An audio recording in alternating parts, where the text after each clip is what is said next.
हाँ बच्चों नमस्कार। आपको पता है जो है ना सेकेंड ईयर का पहला टॉपिक डीसी मशीन है। ठीक, हम उसको जो है ना निम्मी की बुक के आधार पर जो है ना पढ़ा रहे हैं। तो डीसी मशीन पढ़ने से पहले थोड़ी सी मशीन के बारे में जो है ना कॉन्सेप्ट आपको क्लियर होना चाहिए जो है ना, इसलिए हम सबसे पहले पढ़ेंगे जो है ना मशीनों की अवधारणा। ठीक, तो मशीनों की अवधारणा किसे कहते हैं, क्या है अवधारणा मशीन की। तो मशीन की अवधारणा समझने से पहले तो मशीन की परिभाषा आपके दिमाग में एकदम क्लियर होनी चाहिए। मशीन किसे कहते हैं? मशीन की सबसे सिंपल परिभाषा वह है जो एक प्रकार की ऊर्जा को दूसरी प्रकार की ऊर्जा में बदलती है। वह युक्ति जो एक प्रकार की ऊर्जा को दूसरी प्रकार की ऊर्जा में बदलती है मशीन कहलाती है। जैसे एग्जांपल, मशीन कौन कहलाएगी? मशीन मोटर एक मशीन कहलाएगी। क्यों? क्योंकि ये भी जो है ना आपकी विद्युत ऊर्जा को किसमें, विद्युत ऊर्जा को मैकेनिकल ऊर्जा में बदलता है। ठीक, दूसरा एग्जांपल ले सकते हो आप, जनरेटर। ठीक, जनरेटर ये भी क्या करता है बच्चों, यांत्रिक ऊर्जा को मैकेनिकल ऊर्जा को इलेक्ट्रिकल एनर्जी में बदलते हैं। तो ये सब मशीनें हैं जो एक प्रकार की ऊर्जा को दूसरी प्रकार की ऊर्जा में बदलती है। अब मशीन जो है बच्चों धारा के आधार पर, आपको पता इलेक्ट्रिसिटी टू टाइप की होती है, एसी करंट और डीसी करंट। आपका जो करंट है विद्युत करंट वो दो प्रकार का होता है, एसी और डीसी। तो इसी आधार पर मशीनों को दो प्रकार में बांट सकते हो आप, एसी मशीन और डीसी मशीन। एसी मशीन जो एसी पर प्रचालित होती है, जिसके तहत आप क्या क्या पढ़ते हो, सिंक्रोनस अल्टरनेटर। ठीक, अल्टरनेटर। ठीक, और आप यहां लिख लो जो है ना मोटर, सिंक्रोनस अल्टरनेटर या सिंक्रोनस मोटर, ये एसी के प्रकार हुए। ठीक, सिंक्रोनस अल्टरनेटर सिंक्रोनस मोटर का मतलब है बच्चों जो सिंक्रोनस गति से घूमते हैं। और सिंक्रोनस गति क्या होती है आपको पता, अगर टू पोल की मशीन है तो सिंक्रोनस गति आपकी 3000 होगी। अगर चार पोल की मशीन है सिंक्रोनस गति आपकी 1500 होगी। ठीक, ऐसे जो है आपकी सिंक्रोनस गति से जो घूमते हैं वे सब सिंक्रोनस अल्टरनेटर जो सिंक्रोनस मोटर कहलाते हैं। अल्टरनेटर वही जो सिंक्रोनस अल्टरनेटर आपको कहाँ मिलते हैं देखने को, ये आपको देखने को मिल जाते हैं भाई पावर प्लांट में जो है ना, जहाँ जहाँ पे बिजली बन रही वहां सब सिंक्रोनस अल्टरनेटर ये लगे हुए हैं। ऐसे जो है ना सिंक्रोनस मोटर बड़ी बड़ी जो है ना इंडस्ट्रियों में सिंक्रोनस मोटर लगे रहते हैं।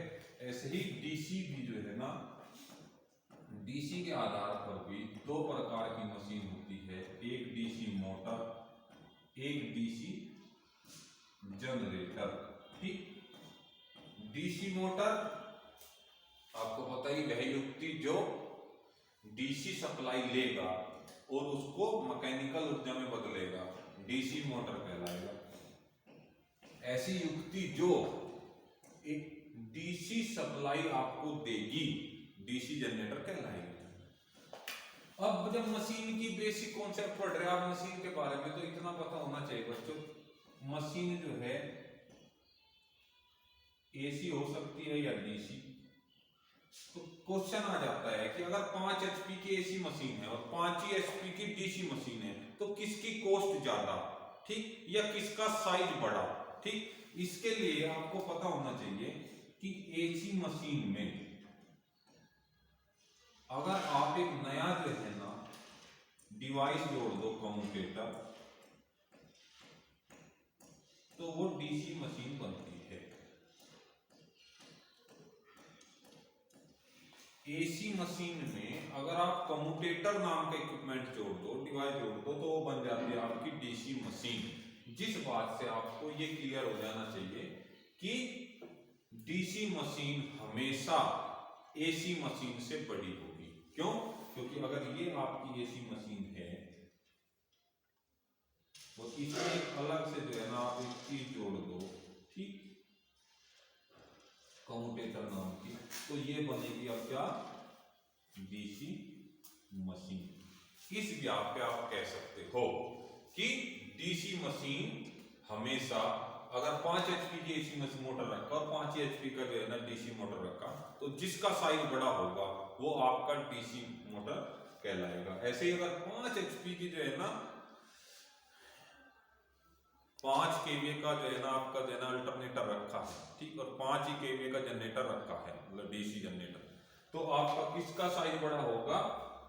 5 kVA के डीसी जनरेटर का। तो ये तो बेसिक कॉन्सेप्ट थी आपकी जो है ना मशीनों के बारे में अवधारणा। एसी में बच्चों एक और मशीन होती है जिसको इंडक्शन मोटर कहते हैं, इंडक्शन मोटर, प्रेरण मोटर, ठीक।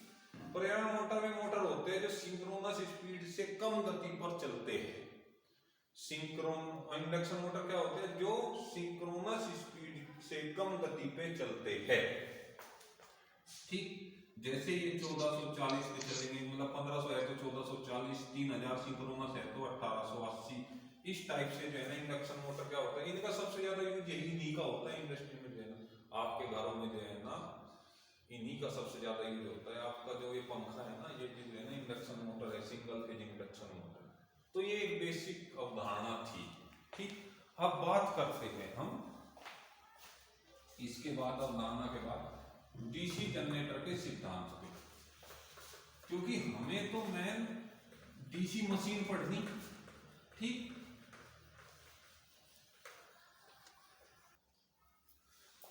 तो मशीन जो है डीसी मशीन 2 टाइप होती है। नंबर 1 जो है ना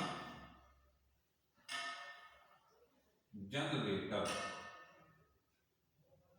और नंबर 2 मोटर, ठीक। डीसी मशीन पढ़नी है हमें। डीसी मशीन में जो है, डीसी मशीन 2 प्रकार की होती है, जनरेटर और मोटर। और जनरेटर जो है क्या होता है? पहले तो जनरेटर की परिभाषा, जनरेटर की परिभाषा में वह मशीन जो विद्युत ऊर्जा को, इलेक्ट्रिकल एनर्जी को मैकेनिकल एनर्जी में परिवर्तित करती है।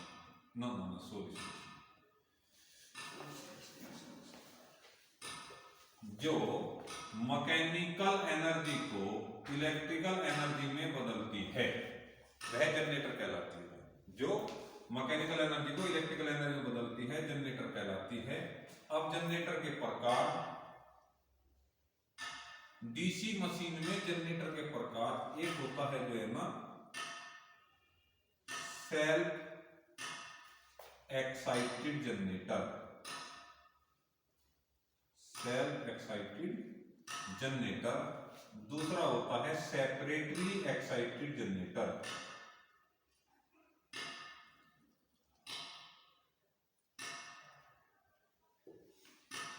सेल्फ एक्साइटेड जनरेटर को आगे 3 भागों में फिर बांटा जाता है।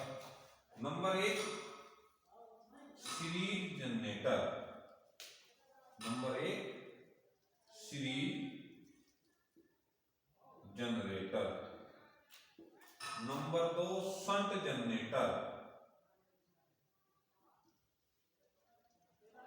Number 3 compound generator.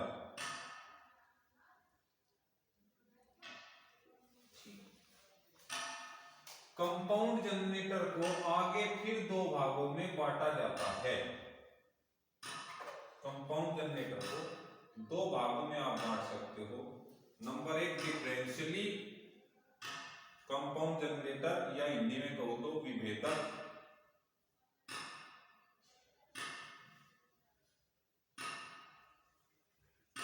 यौगिक जनरेटर। दूसरा कंपाउंड जनरेटर होता है भाई कम्युलेटिव कंपाउंड जनरेटर, जिसको हिंदी में कह सकते हो आप संचयी यौगिक जनरेटर, ठीक। इन जनरेटर को आगे फिर 2 भागों में बांटते हैं हम, ठीक। Number 1 long shunt generator, long shunt generator. Number 2 short shunt generator, short circuit generator. ऐसे ही संचयी यौगिक जनरेटर को दो भागों में बांट सकते हो फिर से आप। कौन कौन से? लॉन्ग शंट जनरेटर और भाई शॉर्ट शंट जनरेटर। सेम ऐसे ही मोटर की जो है ना बात होती है। मोटर वह युक्ति होती है जो विद्युत ऊर्जा को मैकेनिकल ऊर्जा में परिवर्तित करता है। डीसी मोटर को उसी हिसाब से बांट सकते हो। मोटर भी दो प्रकार के, सेल्फ एक्साइटेड, सेपरेटली एक्साइटेड। फिर सेल्फ एक्साइटेड मोटर भी series motor, shunt motor, compound motor. फिर कंपाउंड मोटर भी दो प्रकार के, विभेदक यौगिक मोटर, संचयी यौगिक मोटर। और फिर उन मोटरों को भी जो है ना विभेदक यौगिक मोटर को दो तरीके से, long shunt generator, short shunt generator. ऐसे ही संचयी यौगिक मोटर को भी लॉन्ग शंट मोटर, संचयी शॉर्ट शंट मोटर। इस तरीके से पूरा जो है ना वर्गीकरण है ये जो है ना डीसी मशीन का। ठीक, पर हमें सबसे पहले पढ़ना है जनरेटर। ठीक, और ये तो था वर्गीकरण, आपने जान लिया। अब मुझे पढ़ाना है डीसी जनरेटर की परिभाषा जान ली। अब बात करते हैं जो है ना इसके सिद्धांत की।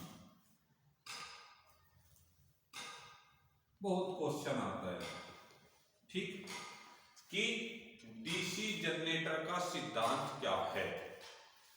तो बल्कि डीसी जनरेटर के नहीं बच्चों, कोई सा भी जनरेटर हो, एसी जनरेटर भी हो, सभी का सिद्धांत सेम है।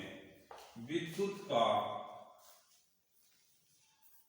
फैराडे का विद्युत चुंबकीय प्रेरण नियम, फैराडे का विद्युत चुंबकीय प्रेरण नियम, इस सिद्धांत पे जो है ना आपका जनरेटर काम करता है। ठीक, फैराडे के विद्युत चुंबकीय प्रेरण के नियम के सिद्धांत पर यह काम करता है। तो अब हम ये जानेंगे कि फैराडे साहब का विद्युत चुंबकीय प्रेरण नियम क्या है।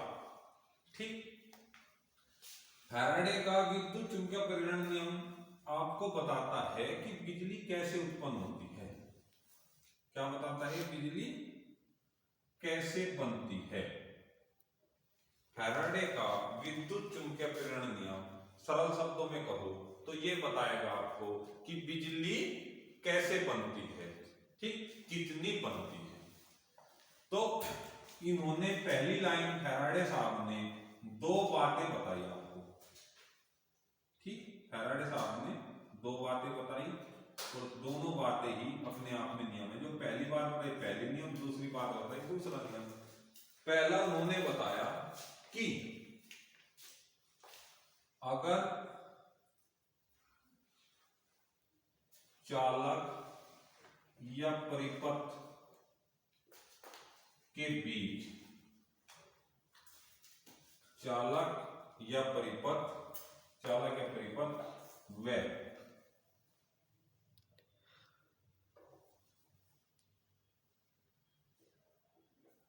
फ्लक्स के बीच आपेक्षित गति होगी तो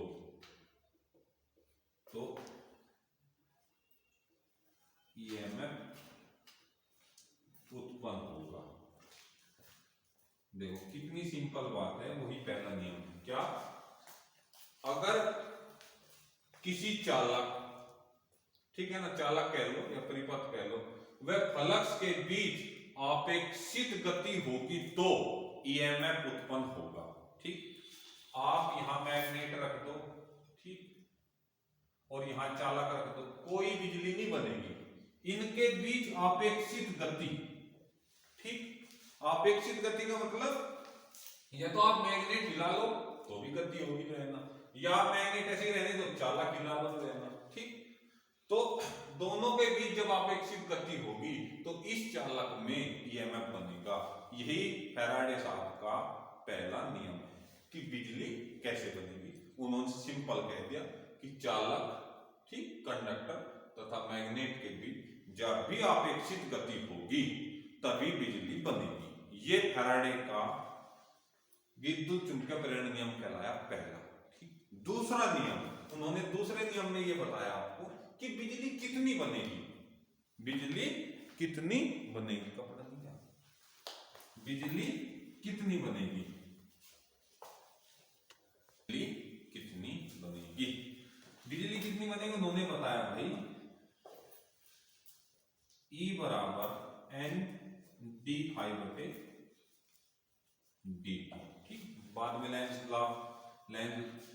के जो नियम है उससे माइनस लगा है यहाँ, और फैराडे साहब ने शुरू में ये बताया था कि E बराबर एन डी फाई बटे डी टी, जिसमें n यहाँ चालकों की संख्या है, n चालकों की संख्या है, डी फाई बटे डी टी को आप कह सकते हो फ्लक्स परिवर्तन की दर,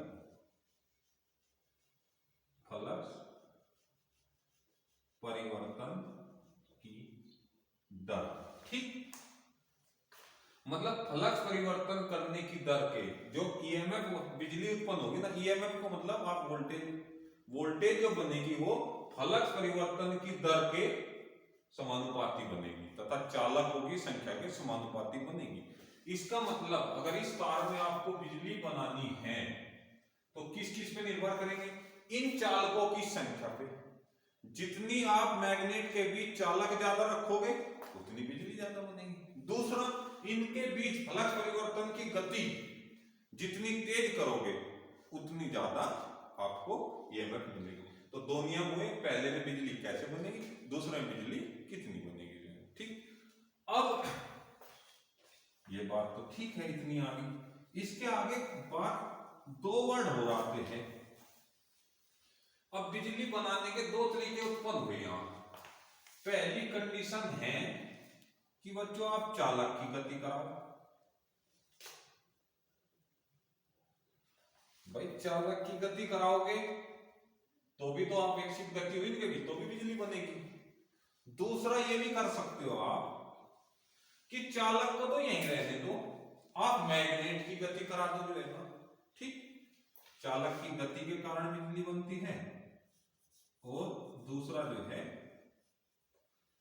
फ्लक्स की गति के कारण, फ्लक्स की गति के कारण। देखो फ्लक्स जो है ना थोड़ा टेक्निकल वर्ड है, सरल शब्दों में फ्लक्स का मतलब है मैग्नेटिक लाइनों की संख्या। कोई मैग्नेट है NS, इससे N से जो है ना आपकी मैग्नेट लाइन निकलती है, तो यही आपकी क्या हुई, मान लिया इसमें 4 मैग्नेटिक लाइन निकली। ठीक, तो इसको कहेंगे 4 मैक्सवेल फ्लक्स। ठीक, 4 मैक्सवेल फ्लक्स। तो फ्लक्स कुछ नहीं, किसी मैग्नेट से निकलने वाली लाइनों की संख्या का योग होता है। तो या तो आप जो है ना, मैं कह रहा है ना, बिजली यहाँ दो कंडीशन आती है, या तो आप बिजली कब बनेगी इस चालक की गति करा दो, या बिजली तब बनेगी मैग्नेट की गति करा दो। इन दोनों ही जो है ना कारणों पे अलग अलग बिजली का नाम दिया गया। भाई मिट नहीं रहा। अगर आप चालक गति के कारण ईएमएफ को उत्पन्न करोगे तो उसका नाम होता है बच्चों गतिज ईएमएफ।